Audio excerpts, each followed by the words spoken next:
Hi friends, అందరికీ నా హృదయపూర్వక నమస్సుమాంజలిలు. పార్ట్ 14వ భాగం నుండి లూయిస్ ఎల్హే గారి స్వీయ కథ. మనమంతా ఒక్కటే. మీ బాల్యం గురించి కాస్త చెబుతారని నేను నా క్లయింట్స్ని అడిగే ప్రశ్న ఇదేదో వారి వివరాలు కనుక్కోవడానికి కాదు, వారి సమస్యలకు కారణభూతాలైన వారి ఆలోచన విధానాలు ఎక్కడి నుండి వచ్చాయోనని తెలుసుకోవడానికి మాత్రమే. సమస్యలు ఈనాటివైనా వాటి మూలాలు కొన్ని సంవత్సరాల ముందే వారి బాల్యంలో ఏర్పడ్డాయి. నేను 18 నెలలు పసిపాపగా ఉన్నప్పుడే నా తల్లిదండ్రులు విడిపోయారు. అదేమంతగా నాకు గుర్తుకు లేదు. అప్పుడు మా అమ్మ నన్ను ఒక శరణాలయంలో వదిలి మా ఉపాధి కోసం పనికి వెళ్ళేది. అప్పుడు 3 రోజుల పాటు నేను ఏకధాటిగా బిగ్గరగా హృదయ విదారకంగా ఏడ్చానట. అది వాళ్ళు భరించలేక అక్కడి నుండి నన్ను తీసుకుపోవాల్సిందిగా మా అమ్మను బలవంతం చేశారు. ఆమె ఎలాగో నన్ను పనిని నెట్టుకొచ్చింది. ఈ విషయం తలసుకున్నప్పుడల్లా నా హృదయం మా అమ్మ పట్ల ఒక గొప్ప ఆరాధనాభావంతో నిండిపోతుంది.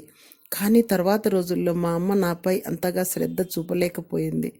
తర్వాత మా అమ్మ రెండో పెళ్లి చేసుకుంది. అది ఆమె అతన్ని ప్రేమించి పెళ్లి చేసుకుందో లేక మమ్మల్ని పోషించడానికి చేసుకుందో తెలియదు. అయినా ఈ నిర్ణయం మాకంతగా మంచి చేయలేదు.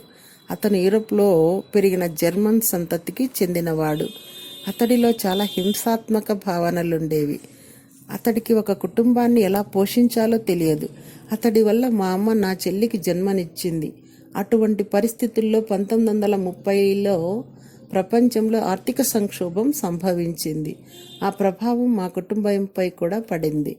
మా ఇంట్లో వాతావరణం ఇంకా హింసాత్మకంగా మారింది. అప్పటికి నాకు 5 ఏళ్ళు.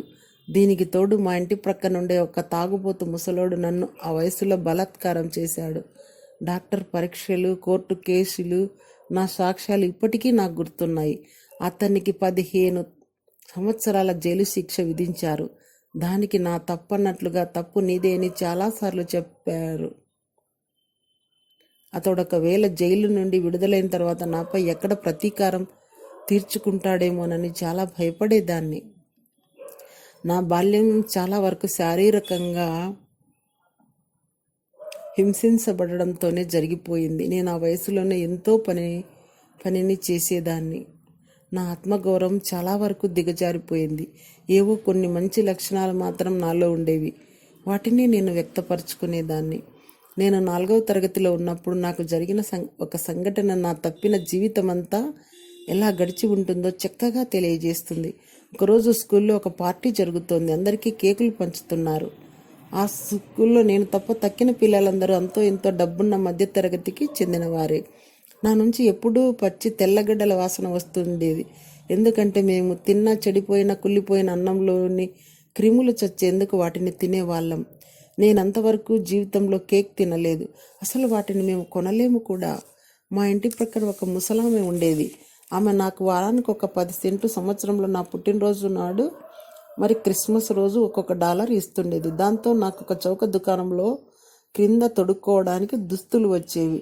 ఆ పార్టీ జరిగే నాడు అందరికీ కేక్స్ పంచుతున్నారు. రోజుకు 2-3 కేక్స్ తినే పిల్లలకు కూడా కేక్స్ మీద కేక్స్ వస్తున్నాయి. సరిగ్గా టీచర్ కేక్ నాకు ఇచ్చే సమయానికి ఒక్క కేక్ కూడా మిగలకుండా పోయింది. నేనే వరుసలో చివర నుంచొని ఉన్నాను.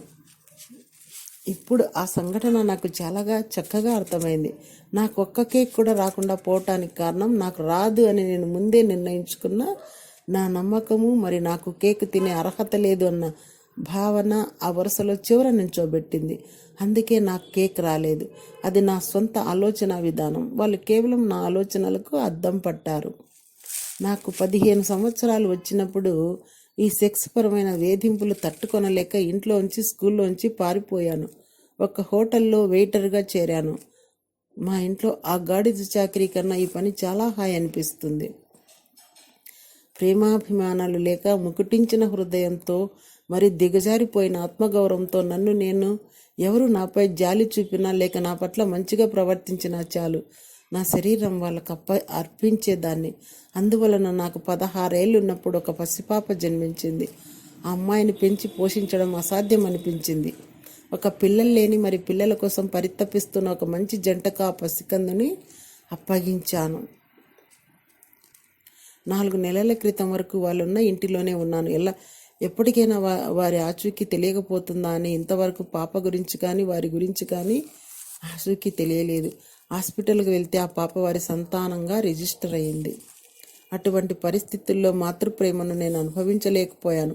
పోగొట్టుకున్నానన్న భావంతో, తప్పు చేశానన్న భావంతో చాలా చాలా సిగ్గుపడ్డాను. ఈ పరిస్థితుల్లోంచి తొందరగా కోలుకోవాలని ప్రయత్నించడానికి కూడా సిగ్గుపడ్డాను. ఆ పసిపాప యొక్క లావుపాటి ఖాళీ బొటనవేలు తప్ప నాకేదీ గుర్తుకు రాలేదు.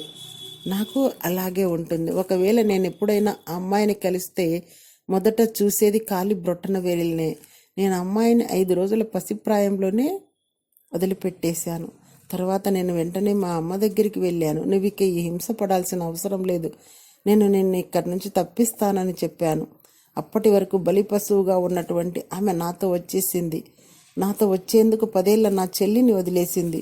ఆ అమ్మాయి నాన్నకు ముద్దు బిడ్డ కాబట్టి అతనితోనే ఉండాలని నిర్ణయించుకుంది.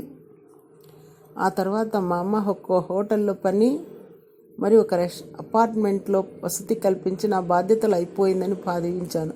ఒక స్నేహితురాలతో కలిసి 30 రోజుల పాటు చికాగోలో గడపడానికి వెళ్ళాను. కానీ 30 సంవత్సరాలు అక్కడి నుంచి తిరిగి రాలేదు. Thank you.